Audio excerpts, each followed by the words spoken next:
You might not realize it, but mathematics can unlock incredible power.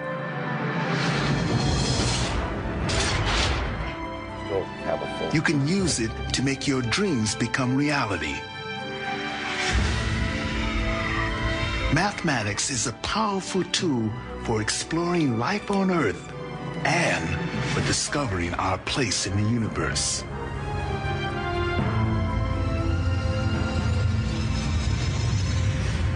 Mathematics is changing the way we play our games, the way we think about ourselves. It's the fuel that's driving the information age.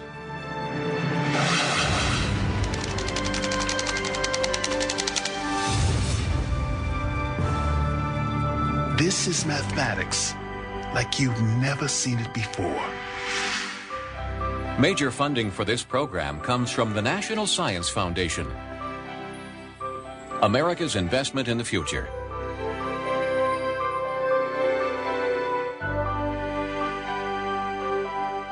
And the Alfred P. Sloan Foundation to increase understanding of the application of mathematics in everyday life.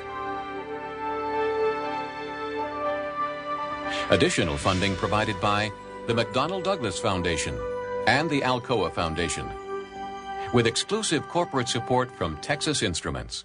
Texas Instruments is proud to partner with the education community to create the calculators that help children do extraordinary things. Because the more our children can get out of math and science, the more they'll get out of life.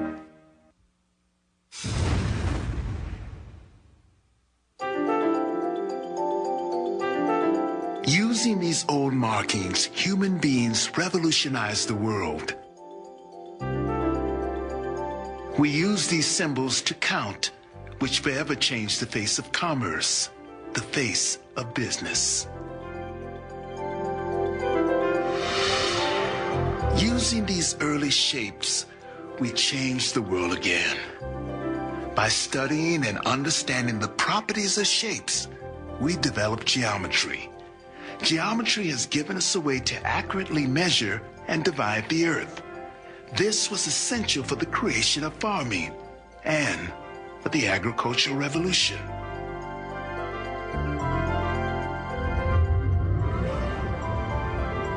Using this equation, we transformed our world in an incredible way.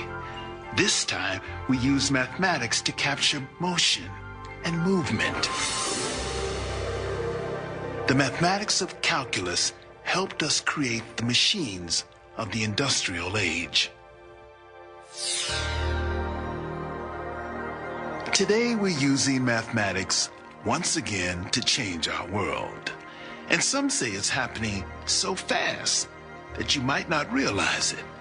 So let's slow down to reveal some of the mathematics that is driving the new age of information.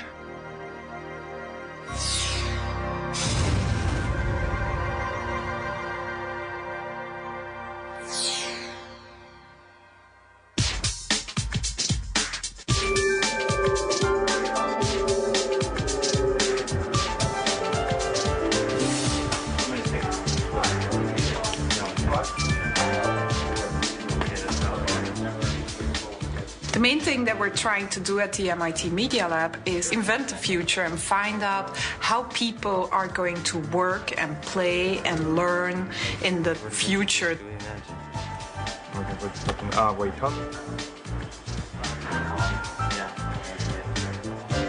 I think that science is really fun. It's like playing in a sandbox, basically. That's what we're doing here at the Media Lab. It's one big sandbox with lots of toys, and we can do anything with it.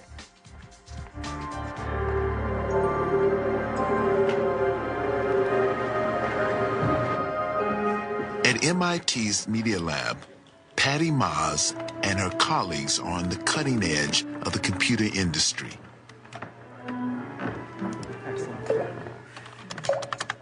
An industry that is the third largest in the United States, generating billions of dollars every year. The emphasis at the lab is to invent the future to change computers so that they're friendly and easy for all of us to use. Computers aren't very friendly yet. They're not very personal. My computer, even though I'm using it for so many years, it still doesn't get to know me and doesn't sort of react to me in a different way. So one of the things we're trying to do is make the computer into something more personal, a system that also takes a more active role in trying to help you do whatever it is you want to do. Patty Moss is creating a new kind of computer software that may someday act as your personal servant. She calls this servant a software agent. Basically, software agents are like butlers. Sergeant, is Father home? Yes, miss. He's in the library. At the moment, of course, not everybody can afford to have a butler or a personal assistant helping you sort of with your everyday tasks and so on. But in the digital world, it will be easy to give everybody their digital butler, which helps them find the information that they may be looking for. Parkins, could you get me some glasses? Tumblers, goblets? Very good, sir. How many, sir? Oh, about 3 dozen. Patty Moss's digital butler can help you make sense of information overload. Anybody that's ever surfed the internet has been stricken by the affliction.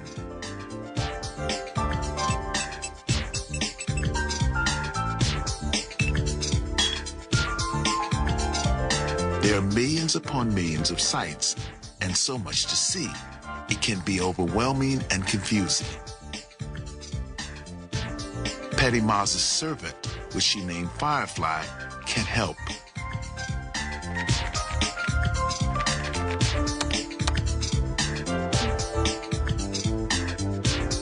It can be your personal entertainment emissary, cruising the web, looking for products and places that it thinks you'll like.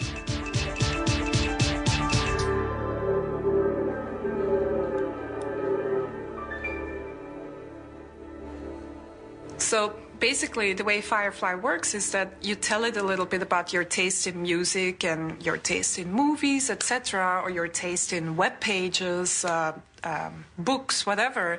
And then the system can help you find more music, more books, more movies, more web pages that you may be likely to like.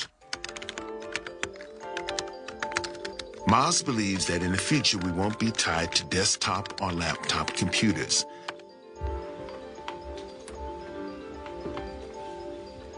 She believes we may actually wear computers as part of our clothing.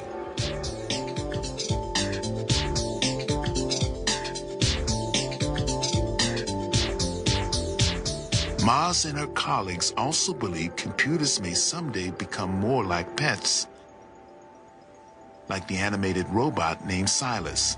Okay, Silas, let's see. Up, up. Good boy. All of the diverse technology that's being developed by researchers at the Media Lab has one thing in common. It's driven by imagination and mathematics. One of the things that really makes all of this stuff possible is that pretty much everybody here has some background in math. It doesn't necessarily even need to be complicated math, and what makes it, I think, really fun is that it's math that is grounded in reality. We're using mathematics to do something real, to really sort of do something fun. When people write computer software, they're relying on the power of mathematics. When you type on a keyboard to run a program, you're activating software and sending commands to your computer. Inside the computer, the commands are in the form of electrical signals. The signals enter circuits, and they either turn a circuit on or off.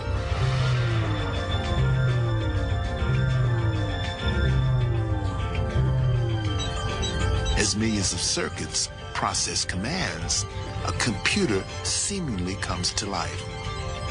For example, As pixels on your computer screen are turned on or off and assigned a color, a flat screen can produce stunning graphics and animation.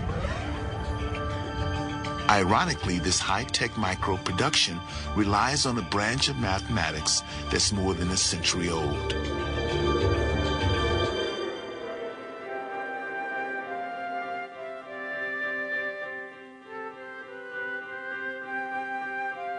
England, 1854.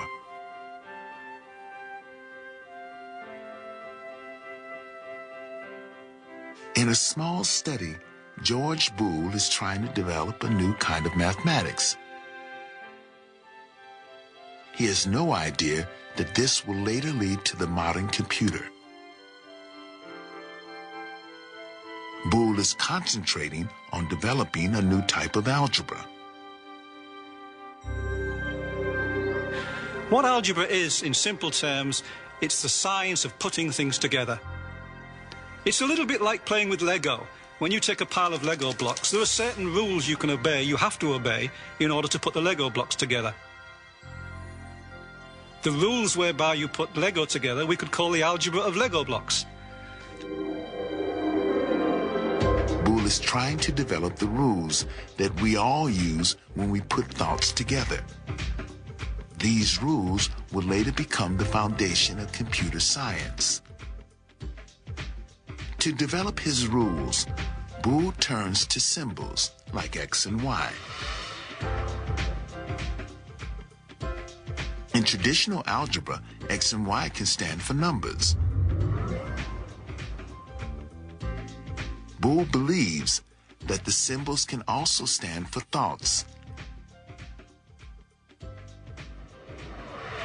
Boole was able to develop his algebra of thoughts by realizing that you could have symbols denoting thoughts and you could combine the symbols using algebraic techniques. This indeed was a key idea behind Boole's work.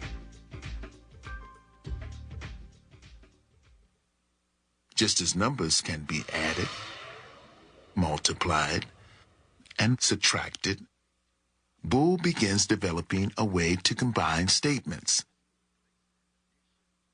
First, he replaces addition, multiplication, and subtraction with three new operators: or, and, not. Next, he divides all human statements into two types. A statement is either true or it is false. As he combines statements, truth tables emerge, and the tables reveal predictable patterns.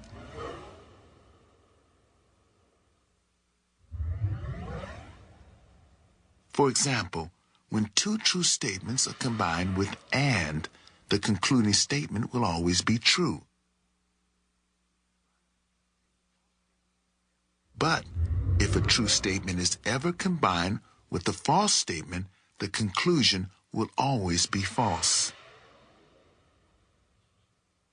These true-false relationships are at the heart of the modern computer. When a computer runs a program, the program is like a series of true or false statements. The circuits, in essence, correspond to and, or, and not. As the statements enter the circuits, they trigger the circuits to be off or on based on Boole's algebra. For example, when two true statements enter an and circuit, the circuit is open. But when a true statement and a false statement enter an and circuit, the circuit closes. Using Boole's rules, we can orchestrate millions of circuits and write imaginative computer applications. Today, George Boole's algebra is part of all of our lives. That's because computer technology can be found everywhere, in our cars, stereos, televisions, and appliances. Today, we're actually living in a mathematical universe. Most people don't realize they're living in that universe, but whenever they play a CD recording, or they speak into the telephone, or they watch TV, they're getting the results of transmission of information through a mathematical universe.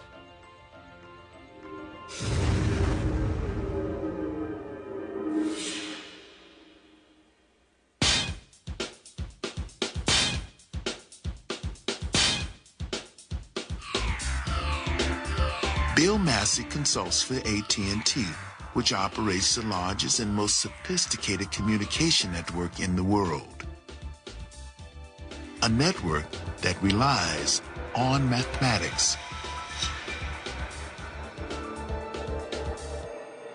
All the advances in communications, it allows people to have conversations literally with people across the whole planet. And I think in the future, more time has to be spent thinking about how to deal with all this increased information. In the information age, we certainly are generating a lot of information. There are tens of millions of us hooked up to the internet, creating and sending information.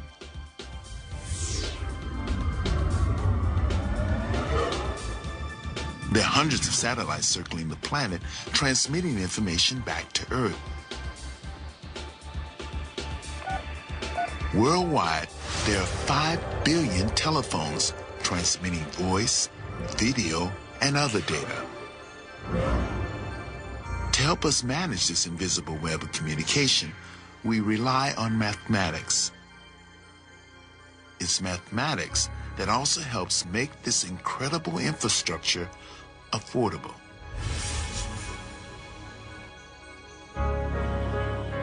At AT&T, more than 200 million voice, data, and video calls are routed through the network every day. NOC, Lucy speaking. How may I help you? And despite this incredible complexity, the cost to customers like you and me is very low.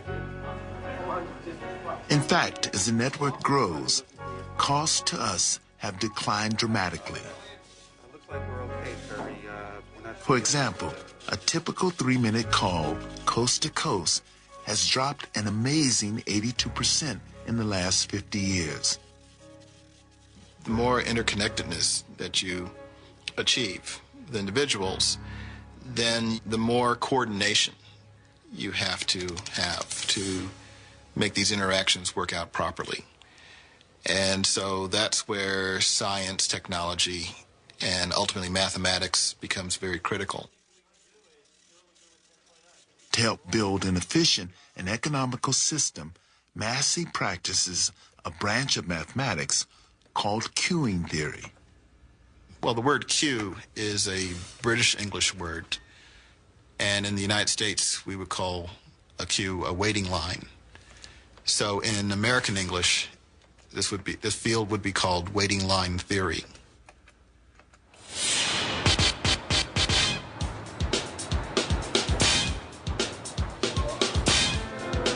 Queuing theory can be applied to all kinds of waiting lines.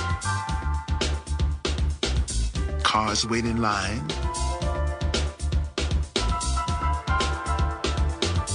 people wait in lines,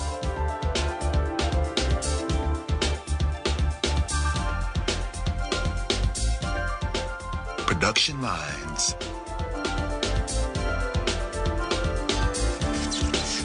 power lines.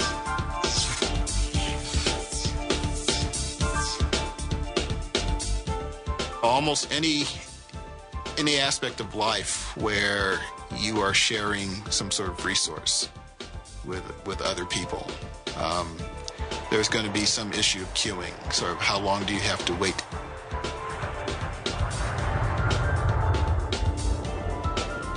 In telecommunications, queuing theory is used to ensure that you don't have to wait long for calls to be connected. 50 years ago, it took more than 1.5 minutes to connect a call. Today, it takes 1.5 seconds, a drop of more than 99%. Almost every aspect of telecommunications is a queue. And in fact, queuing theory was invented to understand problems in telecommunications.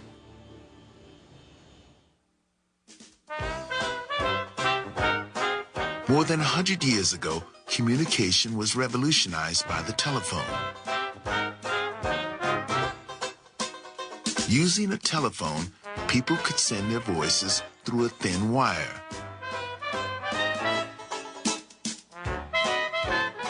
The call was then routed by an operator.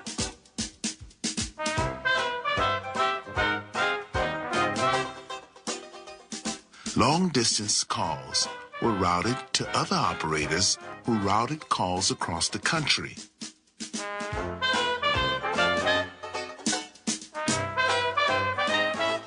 At each location, a call would have to wait in line to be served. And having enough operators ensured a short wait.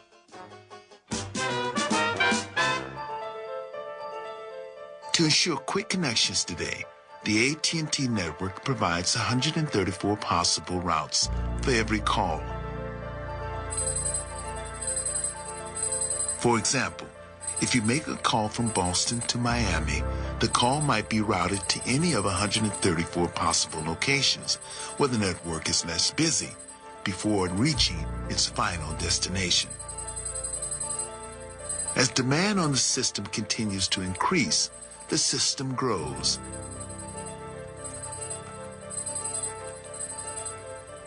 And that's where Massey comes in. Massey's job is to develop mathematics that predicts how quickly the network should grow to ensure quick and inexpensive service. When he works on the phone system, he reduces its complexity to its essential elements. This is an important mathematical procedure called making an abstract model. In a sense, what abstraction does is that you're taking a complicated object and boiling it down to some essential quality. To Massey, an abstract model of the phone systems looks like this.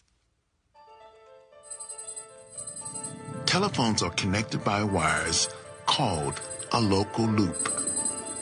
When a call is made, a signal travels along the local loop and goes to what is called a central office. From the central office, the call travels along something called a trunk line. Trunk lines link central offices. Once a call reaches the appropriate central office, the call is routed to its final destination. What mathematicians like Massey try to figure out is how many trunk lines are needed on the system. Too few trunk lines and the system is slow and sluggish. Too many trunk lines makes for an inefficient system, which is costly. Next, Massey captures the complexity of this system using a mathematical model. The models contain variables like the number of trunk lines, the lengths of calls, and call completion rates. Using equations like this, Massey can build and rebuild extensions to the system until he creates one that runs cost-effectively.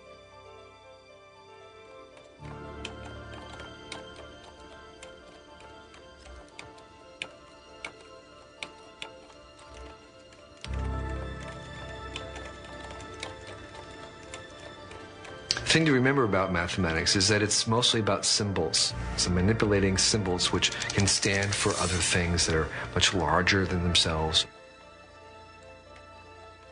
The mathematician looks at the symbols and sees what those symbols represent. They see the beauty behind those symbols. It's a bit like looking at music. If you're trained to read music, you can look at a piece of sheet music and you can hear a symphony playing. If you're a mathematician, you can look at a page of symbols, and in your head, you hear a mathematical symphony playing.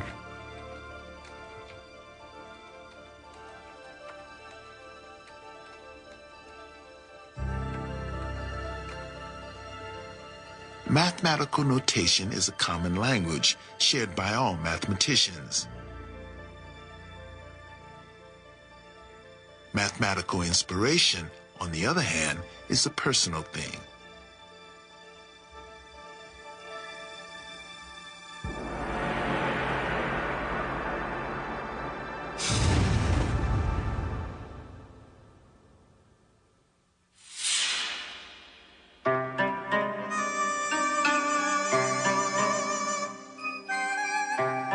I am very curious about everything, and so it's very important for me to know the truth about things.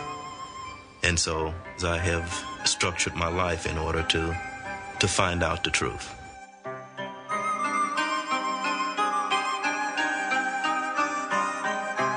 I use martial arts to uncover things about myself and what's going on inside of me, inside my head.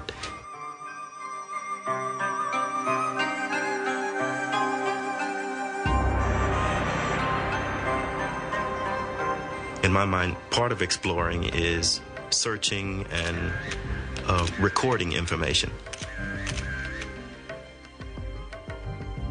So photography records information. They're sort of like a different type of truth, a different type of understanding that I achieve there.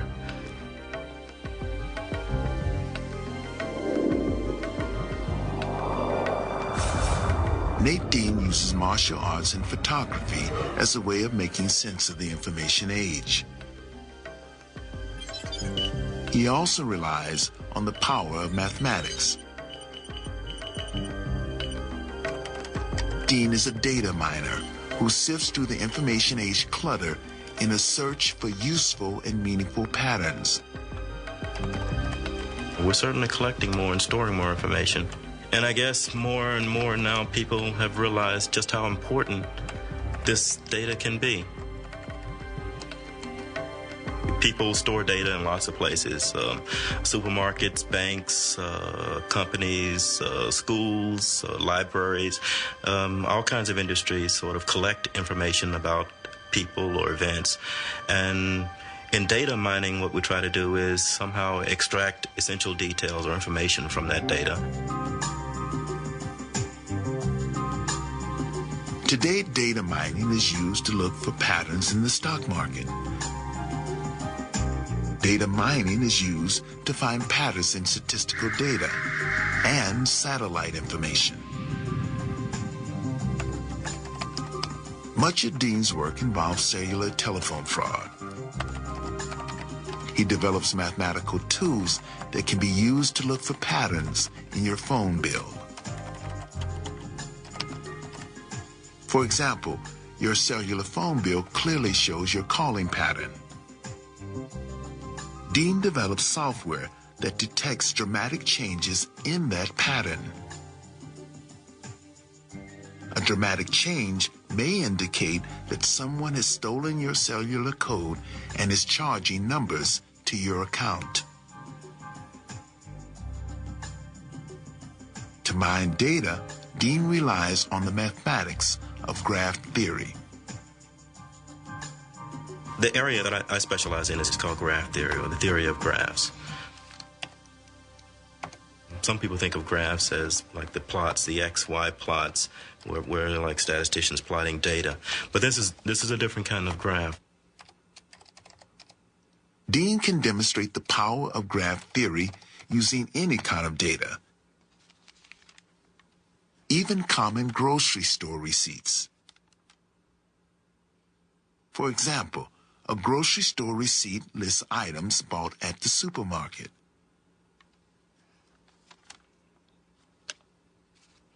And Dean enters each item into a computer.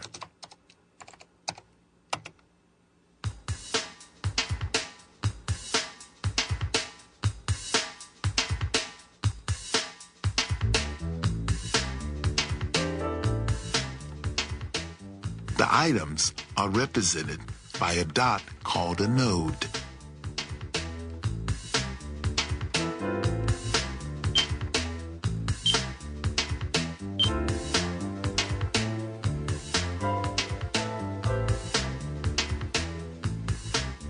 Next, Dean connects items that are bought at the same time by lines called edges.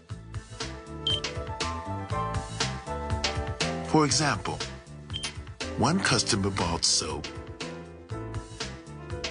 dishwashing detergent, and a paperback book. These purchases are connected by edges. In another example, these items were bought at the same time. And these too are connected by edges.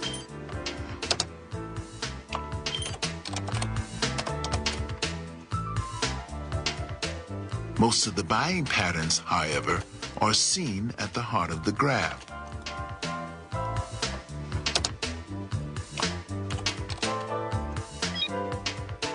To make sense of these tangled nodes and edges, Dean alters the graph to reveal those items purchased most frequently.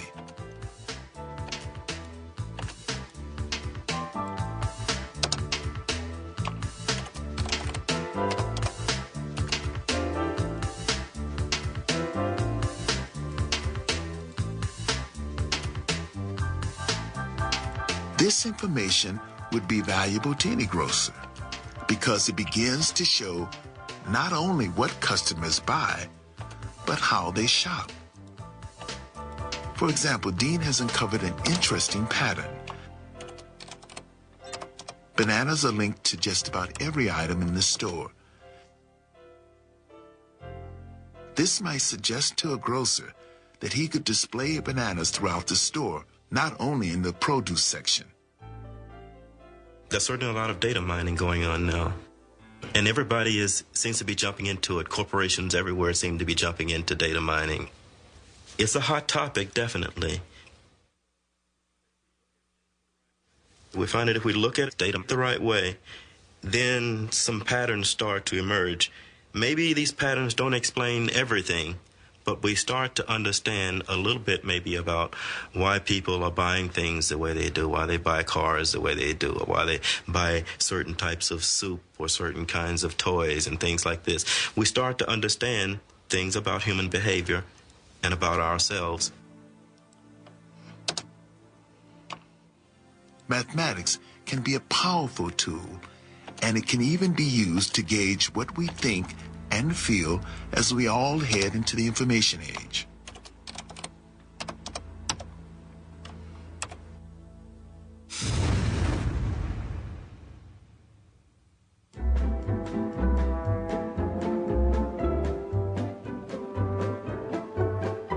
Walker Smith uses mathematics to gauge people's opinions. He's trying to figure out how we feel as we're heading into the next century.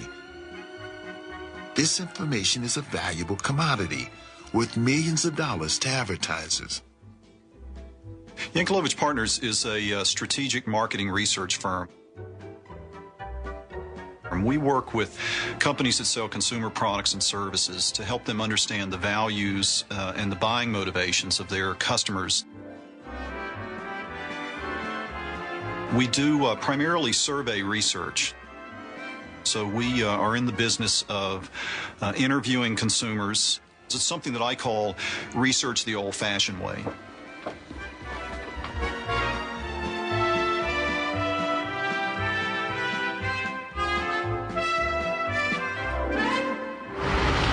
As you can see, it's a really wonderful California day, just perfect. And I'm going to do some door-to-doors, which means that I'm going to be knocking on people's doors and asking them questions. Coming. Hi there, I'm Beverly with Nichols Research, and we're doing a market research study today. Can I ask you a few quick questions? Sure. Would you like to come on in then? Thank you, yes. All righty. Thank you very much. Okay. I like to engage in activities that most people think are dangerous. I don't agree. Big companies have had to learn to respect the wishes of consumers like me a lot more than they used to. I strongly agree. I like to plan 5 to 10 years ahead. I disagree. Parents have an obligation to see to it that their children do as well as possible in school. I agree. Very strongly. Shopping is an experience that is relaxing and enjoyable for me. Disagree. I'm always looking to learn something new. Agree.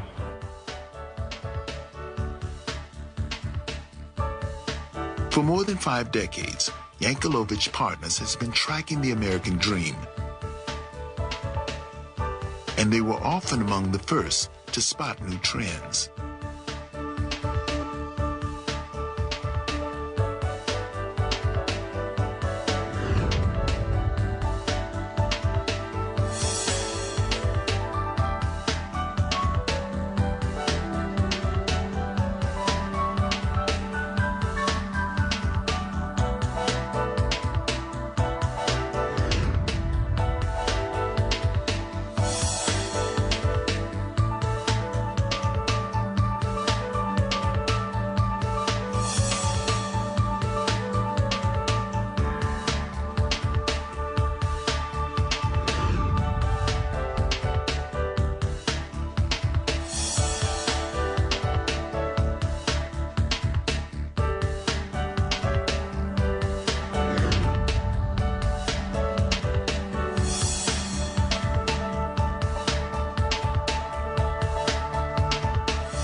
Hi, my name is Beverly. I'm with Nichols Research.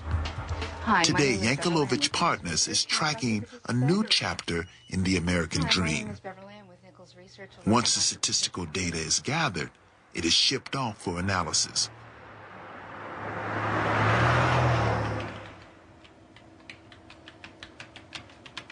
All of the answers that respondents have given us are put into the computer. And we do that by having individual key punchers key in the numbers that correspond to people's opinions.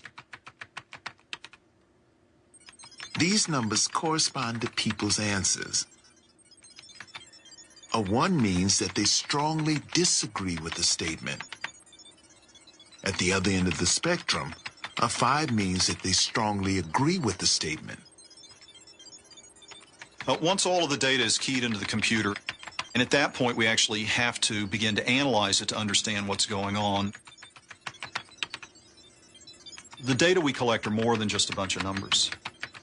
The numbers that we process and analyze really correspond to opinions that people express. Percentages like these are revealing a new phase in the American dream. As we move into the next century, we're somewhat overwhelmed by the information age. One of the things that's really driving consumer behavior in the marketplace nowadays is stress.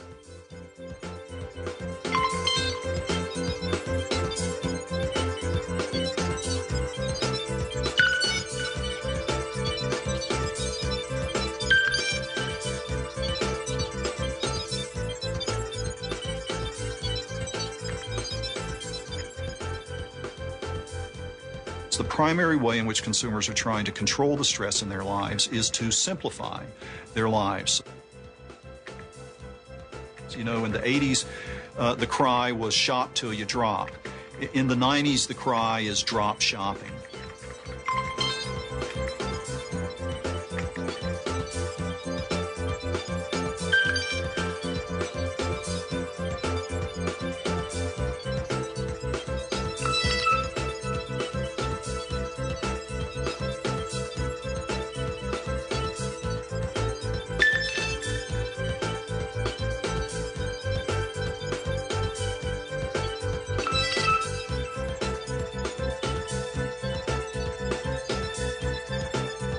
The number 1 sign of success and accomplishment used to be traveling for pleasure. The number 1 sign of success and accomplishment nowadays is being satisfied with your life, being in control of your life.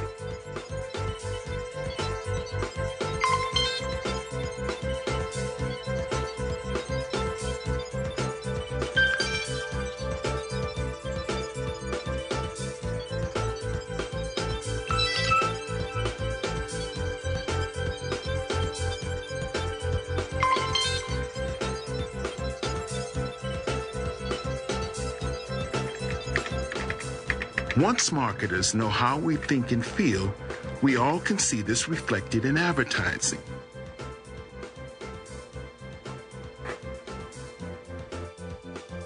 These days, we're being told we can simplify our lives.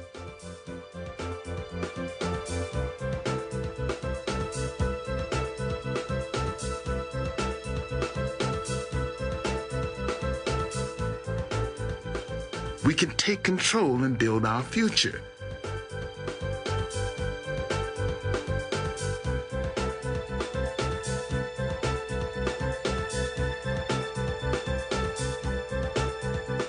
Success is a state of mind.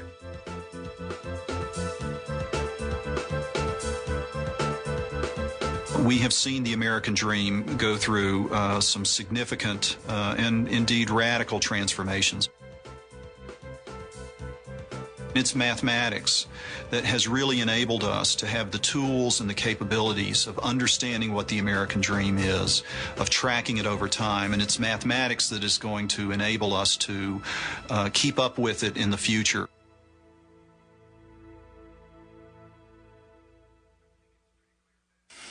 I think it's pretty clear that we, as a civilization, have entered into a new era. Some people call it an information age, some people call it a digital age. It's an intangible economy. There's lots of different words for it, but it's very obvious that in terms of how our society is structured and will be structured, we're in a different era than we were before.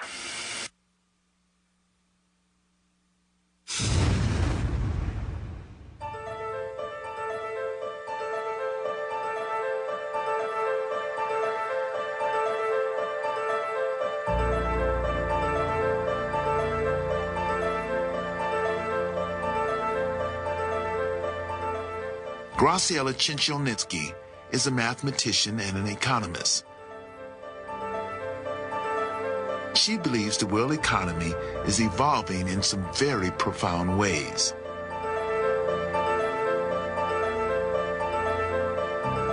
We are facing a major economic change. The world economy is about to take a somersault. In the sense that we are changing the way we produce goods, the ways they are circulated, the way we work, the way we think about things. We are now seeing a new wave of change.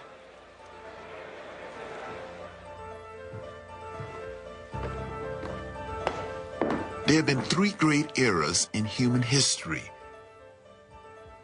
And in each era, humans relied on different resources for survival.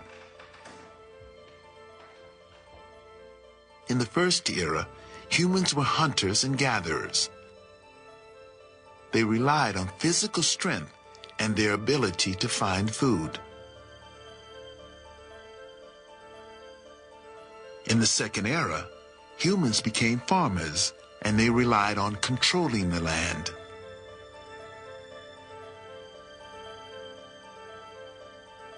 In the third era, the industrial age, humans relied on the power of fossil fuels and machinery to drive the economy.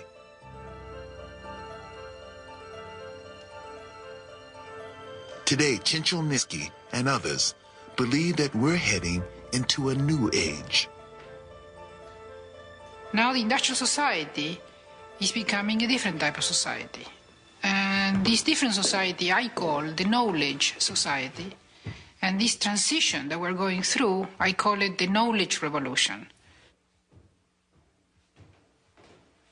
As part of the knowledge revolution, we will all rely on a new powerful resource.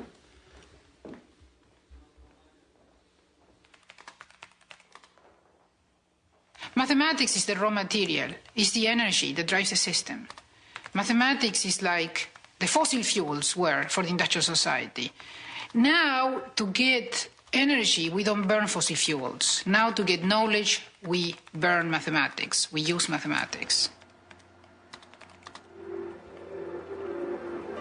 According to Ciesielnicki, mathematics and computer science are not only driving the knowledge revolution, She believes mathematics can also be used to understand the forces shaping the future.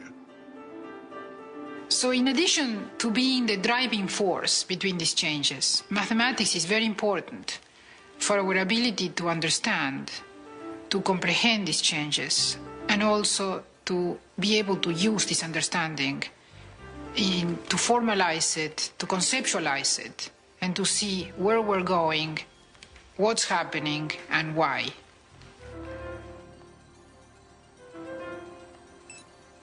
In her work, Chinchilnitsky uses mathematics to model economies. The essence of each economy is captured by a three-dimensional cone. By studying the cones, Chinchilnitsky believes that she can see some of the profound changes that await all of us in the next age. Chinchilnitsky begins by creating a three-dimensional graph.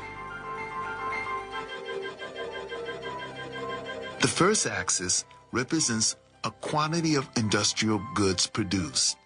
0 denotes no goods produced.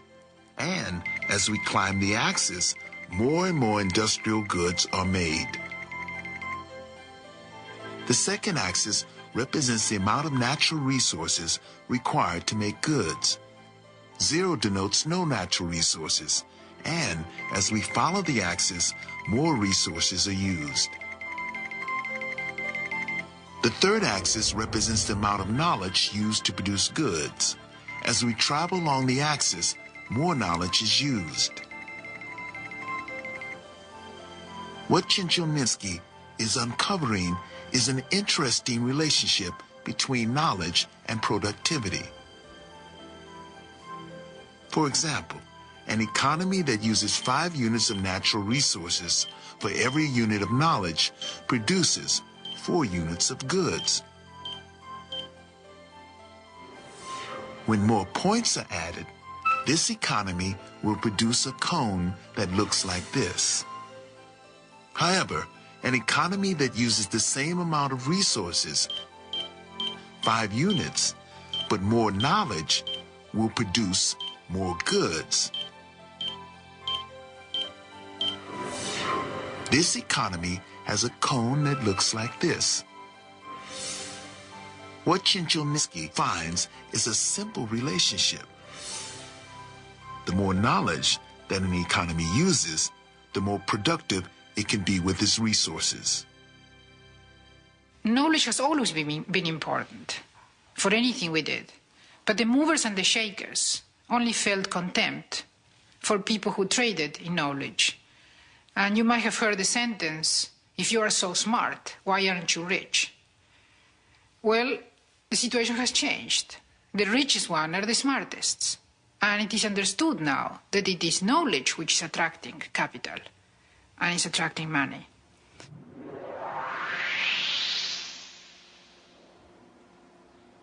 Knowledge. It can dramatically improve productivity and possibly lessen demand on natural resources. But Chinchilnitsky has discovered that it's also doing something else, something unsettling. Knowledge may actually change the nature of world trade. Chinchilnitsky developed this hypothesis using another set of cones called market cones. An economy like the United States, which relies on knowledge, has a market cone that looks like this. The cone is narrow, which means that there isn't a lot of fluctuation in the prices of this economy, and the economy is stable. An economy that relies heavily on natural resources has a market cone that looks like this.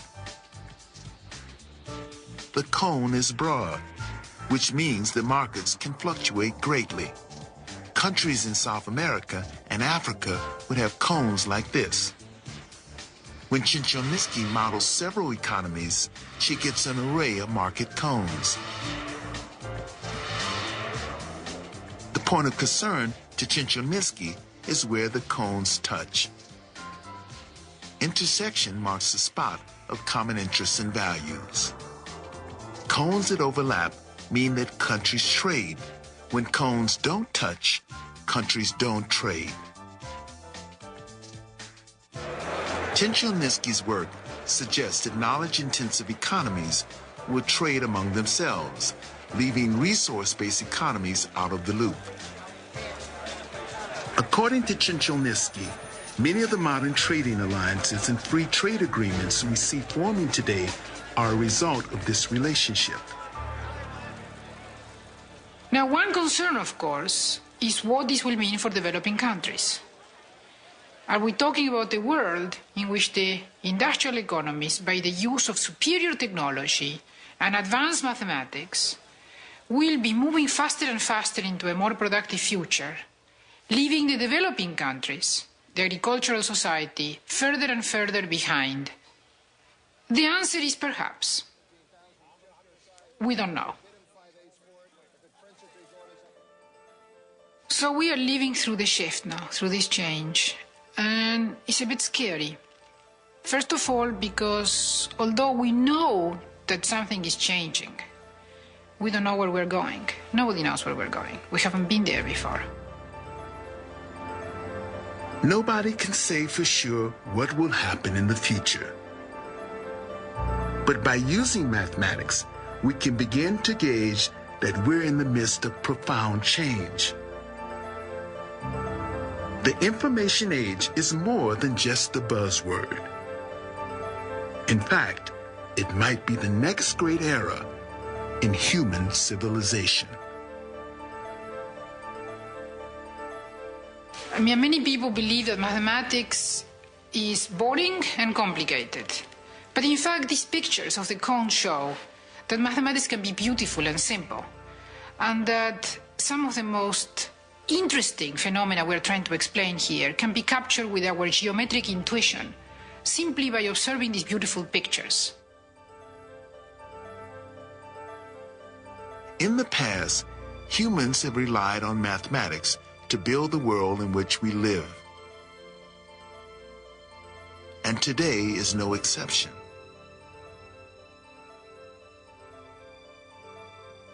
If so far you've been turned off by math, I would encourage people to sort of take a look at it from the point of view of whatever interests them, whatever hobby they have. Once I realized that this was a tool, it suddenly opened the whole world for me.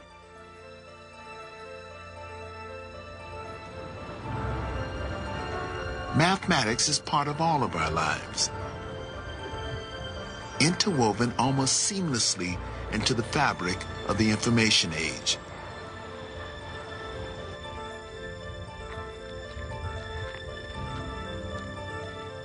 It seems like maybe people don't realize that mathematics is not dead.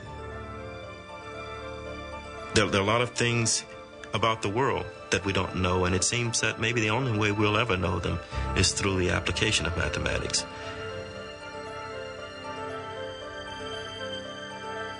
To most people, mathematics makes the world more complicated. It doesn't do that.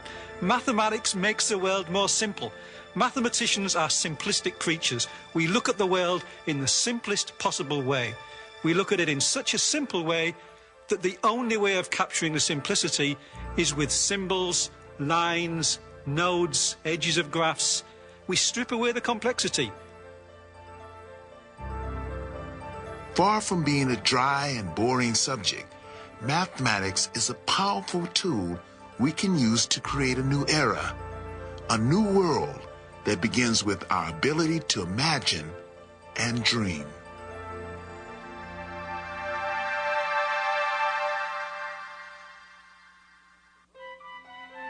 To learn more about the Life by the Numbers series, visit PBS Online at the internet address on your screen.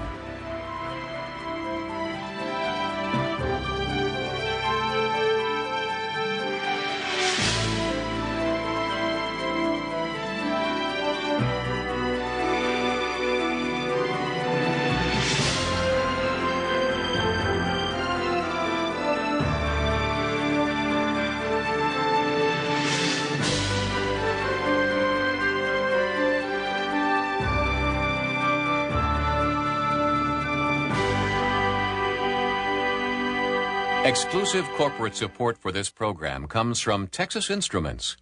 Texas Instruments is proud to partner with the education community to create the calculators that help children do extraordinary things. Because the more our children can get out of math and science, the more they'll get out of life. With major funding from the National Science Foundation. America's investment in the future.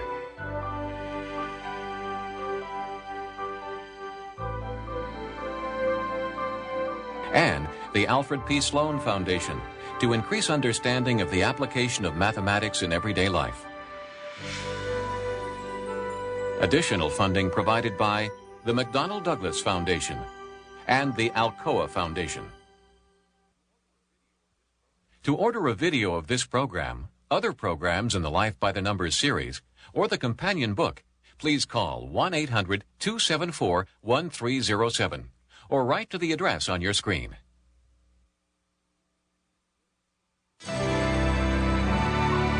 This is PBS.